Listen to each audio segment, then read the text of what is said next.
नमस्कार साथियों, और आप लोग कैसे हैं। उम्मीद करते हैं आप लोग बहुत अच्छे होंगे, स्वस्थ होंगे, मस्त होंगे और अपने पढ़ाई में मेहनत और लगन से लगे हुए होंगे। साथियों मित्रों, कुछ टाइम पहले एक गाना आया था, चाँद के पार चलो।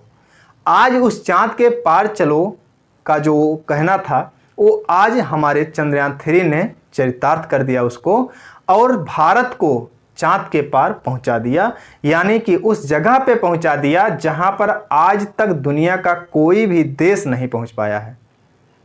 तो इस उपलब्धि के ऊपर कुछ लोगों का कमेंट है कि इसका जो श्रेय है नेहरू को दिया जाना चाहिए। कुछ लोगों का कहना है कि नेहरू को कैसे श्रेय दिया जाए जबकि उनकी मृत्यु 1964 में हो गई थी और यहाँ जो इसरो की स्थापना होती है वह 1969 में होती है।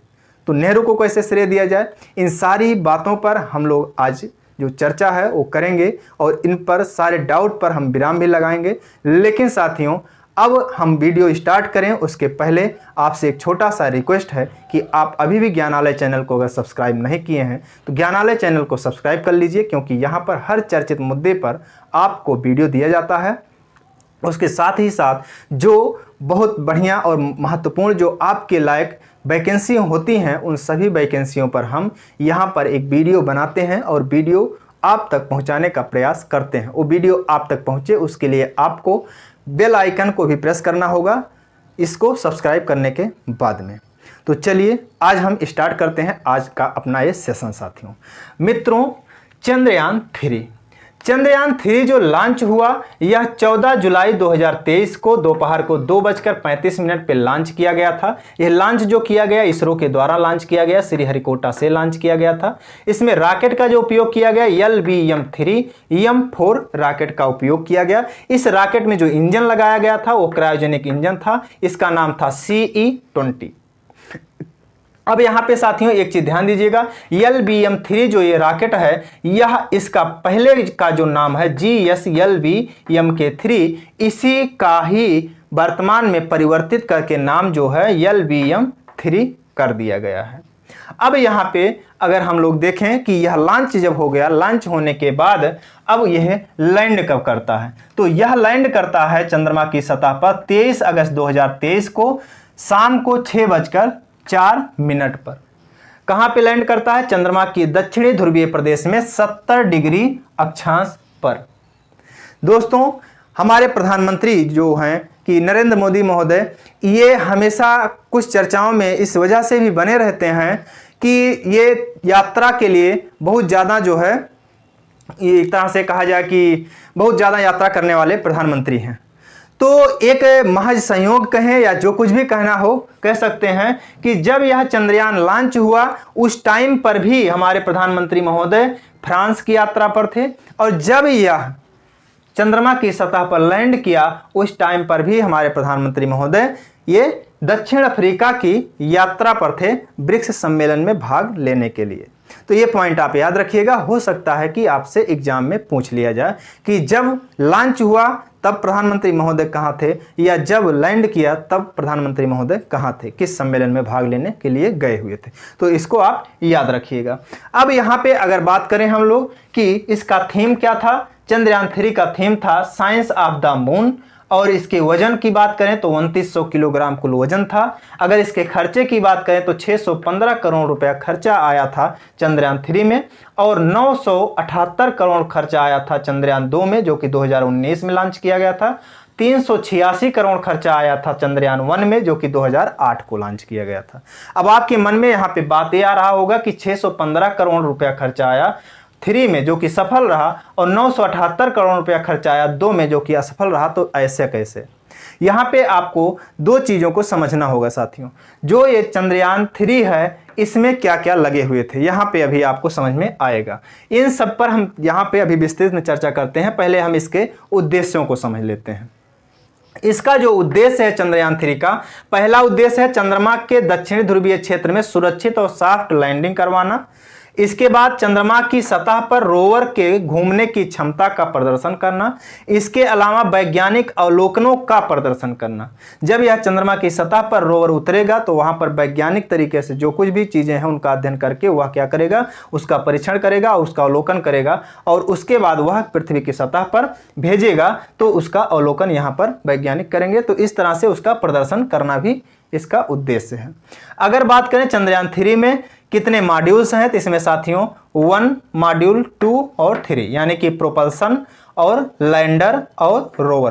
प्रोपल्सन जो मॉड्यूल है यह किसी भी जो यान होता है, अंतरिक्ष यान होता है, उसको ऊर्जा प्रदान करने का कार्य करता है जब वह पृथ्वी की सतह से लॉन्च किया जाता है। प्रारंभिक तौर पर जो ऊर्जा प्रदान किया जाता है वो प्रोपल्सन के द्वारा किया जाता है। इसके बाद लैंडर की बात करें तो लैंडर जो होता है चंद्रमा की सतह पर जब उतरता है जो वह ही लैंडर होता है, वह ही लैंड करता है। अगर रोवर की बात करें तो लैंडर में ही रोवर रखा गया होता है या बैठा होता है रोवर, और जब यह लैंड कर जाता है तो लैंड करने के बाद यह रोवर इसमें से लैंडर से निकलता है और चंद्रमा की सतह पर जो कुछ भी परीक्षण करना है वह घूमता है वहां पे और परीक्षण करता है। तो इस तरह से इसमें 3 मॉड्यूल हैं। इसमें ऑर्बिटर नहीं है साथियों। ऑर्बिटर क्या है आगे देखते हैं। चंद्रयान 1 जो है ये 22 अक्टूबर 2008 को लॉन्च किया गया था PSLV XLC-11 से, और यह जो चंद्रयान 1 था यह सफल भी रहा, कुछ दिनों तक कार्य भी किया था, लेकिन बाद में जो है ये क्रैश कर गया था। चंद्रमा की सतह पर पानी होने का साक्ष्य देने का कार्य चंद्रयान 1 ने ही किया था। आगे अगर बात करें चंद्रयान 2 की तो यह 22 जुलाई 2019 को GSLV Mark 3 से लॉन्च किया गया था जिसमें लैंडर, रोवर और ऑर्बिटर था। अब यहीं पे ध्यान दीजिएगा, यहाँ पे जो ये ऑर्बिटर है यह ऑर्बिटर यहाँ पर नहीं है, केवल लैंडर और रोवर है, और यहाँ पे ऑर्बिटर नहीं है। ऑर्बिटर क्योंकि इस वाले में चंद्रयान 2 में था और यह सफल तरीके से कार्य भी कर रहा अभी भी, तो इसलिए इसमें इसको नहीं भेजा गया, इसी का उपयोग किया गया इसमें। इसी वजह से आप यहाँ पे देख रहे हैं कि जब यहाँ पे ये ऑर्बिटर नहीं भेजा जाएगा तो इसका खर्चा कुछ ना कुछ कम जरूर होगा, तो इस वजह से भी इसका खर्चा कम आया। आगे बात करें हम तो इस रोवर में जो यहाँ पे इसमें रोवर भेजा गया था चंद्रयान 2 में, इसके रोवर में 6 पहिए लगे हुए थे। इसको भी आप याद करिएगा, रखिएगा क्योंकि पूछा जा चुका है। आगे हम देखते हैं इसके बारे में कुछ और डाटा को। जैसा कि आप यहाँ पे देख रहे हैं कि ये 600 जो है 15 यानी कि 615 करोड़ और 978 करोड़, बहुत अंतर दिख रहा है। इसके बावजूद भी सफल कैसे रहा, तो इसके बारे में आप यहाँ पे डाउट क्लियर कर लीजिएगा कि साथियों ये जो चंद्रयान 3 था यह जो पूरी तरह से अगर देखा जाए तो एक तरह से यह रोबोटिक सिस्टम था। इसमें रोबोट के द्वारा जो है एक तरह से कार्य करने के लिए जो है तैयार किया गया था, जबकि यह जो चंद्रयान 2 था ये चंद्रयान 2 मैनुअली यहाँ से जो है यहाँ से कंट्रोल किया जा रहा था। तो यहाँ से कंट्रोल करने में यानी कि पृथ्वी की सतह से निर्देश देने में, चंद्रमा की सतह पर पहुँचने में, और चंद्रमा की सतह पर वो कार्य करके फिर पृथ्वी की सतह पर निर्देश दे, ऐसे में 3-4 सेकेंड का टाइम बीत जाता है। ऐसे में वहाँ पर कोई निर्देश भेजा गया तो वहाँ पर निर्देश भेजने में जो टाइम लगा वह किस तरह से कार्य किया, वो लेट कार्य करना शुरू किया, या वहाँ से जो कुछ भी निर्देश दिया यहाँ पे तब यहाँ से उसके बारे में सतर्कता बरतना शुरू किया गया, तब तक वहाँ पे कुछ ना कुछ घटना हो सकती है। इस चीज़ से बचने के लिए इसमें जो चंद्रयान 3 था इसमें एक तरह से रोबोटिक सिस्टम किया गया कि वहाँ की जैसी परिस्थितियाँ होंगी वह अपने हिसाब से जो है उसको कंट्रोल कर लेगा। जैसे आपको एक बताते हैं, जैसे अगर आप देखते होंगे आज के टाइम पर जो मैनुअली जो कार आते हैं, एक आता है कि बिना जो है कार चलाए उसमें अपने आप रोबोटिक सिस्टम होता है। अगर उसको पार्क करना हो तो आप देख लीजिएगा कि पार्किंग में जब आप लगाते होंगे बहुत आराम से ऐसे जगह पे जाके एडजस्ट हो जाता है कि उतना मैनुअली भी नहीं ले जा करके रखा जा सकता उस स्थान पर। तो इससे आप साधारण भाषा में समझ सकते हैं साथियों।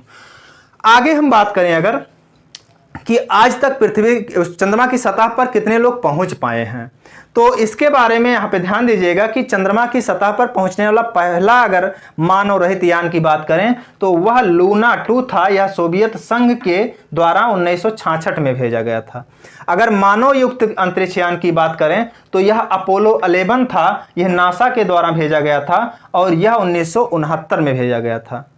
इसी अपोलो 11 में ही बैठकर नील आर्मस्ट्रांग गए थे और ये चंद्रमा पर पैर रखने वाले पहले व्यक्ति बने थे साथियों। तो इस तरह से ये थोड़ा सा आपको हमने ब्रीफली बताया कि कैसे कौन कौन से अभी तक पहुंचे हुए हैं। अब हम बात करते हैं उस चीज़ की जो कुछ लोग कहते हैं कि इसरो का जो स्थापना हुआ वह इसका श्रेय नेहरू को दिया जाना चाहिए। कुछ लोग कहते हैं नहीं नहीं, ये 1969 में स्थापित हुआ तो इसका श्रेय कैसे नेहरू को दिया जाए, जब नेहरू जो है 1964 में ही खत्म हो चुके थे। तो इसको चलिए हम लोग इस डाउट को क्लियर करते हैं। यहाँ पे ध्यान दीजिएगा साथियों, ये जो इसरो की स्थापना है यह यहाँ पे देख लीजिएगा कि 15 अगस्त 1969 को हो रहा है, लेकिन इसके पहले 1962 में अंतरिक्ष अनुसंधान के लिए भारतीय राष्ट्रीय समिति का गठन हो चुका था। कब? 1962 में। 1962 में नेहरू ने अंतरिक्ष अनुसंधान के लिए भारतीय राष्ट्रीय समिति नाम की एक संस्था का गठन कर दिया था। वही संस्था का जो नाम था वह 15 अगस्त 1969 को परिवर्तित करके इसरो रखा गया। तो अब आपको समझ में आ गया होगा कि किसी भी व्यक्ति का नाम बदल देने से व्यक्ति की पैदाइशी डेट नहीं बदल जाया करती है। तो अब आप यहाँ पे क्लियर रहिएगा कि यह जो है 1962 में ही स्थापित हो चुका था, इस चीज़ से क्लियर रहिएगा। अभी फिर भी अगर आपसे कोई किसी तरह से डाउट को लेकर के बहस करता है तो आप उससे कुछ सवाल पूछिएगा। उससे सवाल क्या पूछिएगा कि भारत ने अपना पहला रॉकेट जो था वो कब लॉन्च किया। तो वह हो सकता है गूगल करे और आपसे बताए कि 21 नवंबर 1963 को लॉन्च किया गया था। फिर वहीं पे आप पूछ सकते हैं कि जब 1963 में ये लॉन्च किया और स्थापना 1969 में हुई तो ये कैसे संभव होगा। वह वहाँ पे क्लियर हो जाएगा कि नहीं, इसके पहले ही इसका मतलब था ये किसी न किसी रूप में। तो इस तरह से वह क्लियर हो जाएगा। यहाँ पे ध्यान दीजिएगा कि इसके जो इसरो के पहले अध्यक्ष थे वह विक्रम साराभाई थे, और अगर बात करें वर्तमान अध्यक्ष की तो यश सोमनाथ जी आज के टाइम पे वर्तमान में इसके अध्यक्ष हैं साथियों। अब अगर आगे की बात करें कि पहला जो उपग्रह भारत ने प्रक्षेपित किया वो कौन था, क्या नाम था, तो यहाँ पे ध्यान दीजिएगा पहला उपग्रह आर्यभट्ट था। 19 अप्रैल 1975 को सोवियत संघ के रॉकेट से लॉन्च किया गया था।